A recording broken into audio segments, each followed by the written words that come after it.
Ẹ káàbọ̀ padà. Wọ́n ní bọ́mọdé bá láṣọ bí àgbà kò mà lè lákìísà bí àgbà. O nínú sinimá tí a mọ̀ sí òrìṣà ghetto ni o. Akinola, Akano, Fatai, Odua, Temitope, Moremi, gbogbo wọn pátápátá náà ṣe bẹbẹ nínú sinimá yìí. Ǹjẹ́ tó bá jẹ́ ìgbà àkọ́kọ́ tẹ́yin darapọ̀ mọ́ wa lórí ìkànnì YouTube yìí, ẹ má gbàgbé kí bá wa tẹ subscription button àti notification bell ká lè jọ máa gbádùn ara wa. Ǹjẹ́ sinimá tí a mú wá fún yín ní òrìṣà ghetto? Bẹ́ẹ̀ ni o, òrìṣà ghetto ni. Àwa lòrìṣà ghetto bí kò ṣe Temitope, Moremi, òun àti Fatai Odua lọ́jọ́ ń figagbága ní ghetto. Ǹjẹ́ tẹ́yin ò bá tí ì wo sinimá yìí, ẹ lọ síkànnì YouTube, ẹ tẹ̀ ẹ́ síbẹ̀ Yoruba Hood. Tó bá ti gbé Yoruba Hood wá, ẹ kàn rọra tẹ̀ ẹ́ síbẹ̀ òrìṣà ghetto. Sinimá tuntun ni, àjá àbalẹ̀ ni.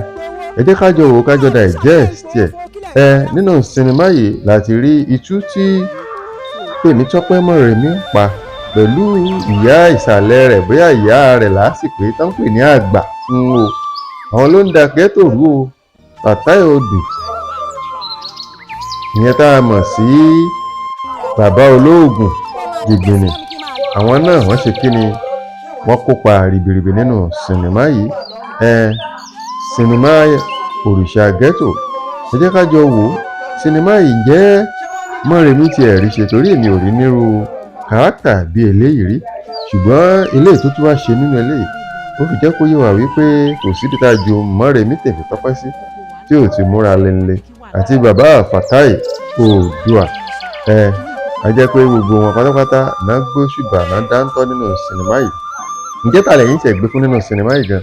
Tani kárátà ẹgbẹ́nu tán, ta lẹ́yìn rí pé ẹ láìkí bó ṣe kárátà ẹ̀.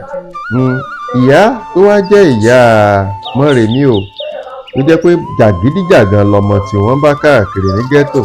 Lóòótọ́ wọ́n ń ṣòṣèlú, àtàwọn tán tún jọ ń ṣòṣèlú táwọn yẹn kàwé tó jẹ́ pọ́mọ tí wọ́n wà nípò gíga, tí àsìkò wá tó láti fa ẹnìkan kalẹ̀ nílé ìgbìmọ̀ aṣòfin o, tí ìyá wá ní dandan o àfọmọ tó ń ṣe jàgídíjàgan nìkan fà kalẹ̀. Ẹ jọ̀ọ́ ṣó ṣeé ṣe o? Ṣé ó tiẹ̀ ṣeé ṣe? Ṣáyé ń ṣerú ẹ̀? Kò possible.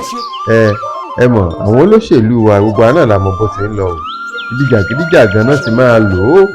Lẹ́yìn jàgídíjàgan tí ó bá wọn ṣe, tí ó dá lérú, tí ó dọ̀nà rú pátápátá, kan fún ní mọ́tò tàbí kan fún ní nǹkan, àmọ́ kó jókòó lórí àga lókè l'Àbújá, ìyẹn ló dì. Nínú sinimá yìí, ẹ jẹ́ wo ohun tó máa ṣẹlẹ̀ ní apá kejì sinimá òrìṣà ghetto. Nígbà tá à ń retí apá kejì, ẹ sáré lọ sí Yoruba Hood gẹ́gẹ́ bí mo ṣe lọ. Ẹ lọ wò ó níbẹ̀, ẹ kàn tẹ̀ sí òrìṣà ghetto. Ẹ lè wò ó direct tàbí kẹ̀tẹ̀ lè ṣàjùmọ́ ẹ̀ gẹ́gẹ́ bí àwọn onífaransé sì máa ń sọ.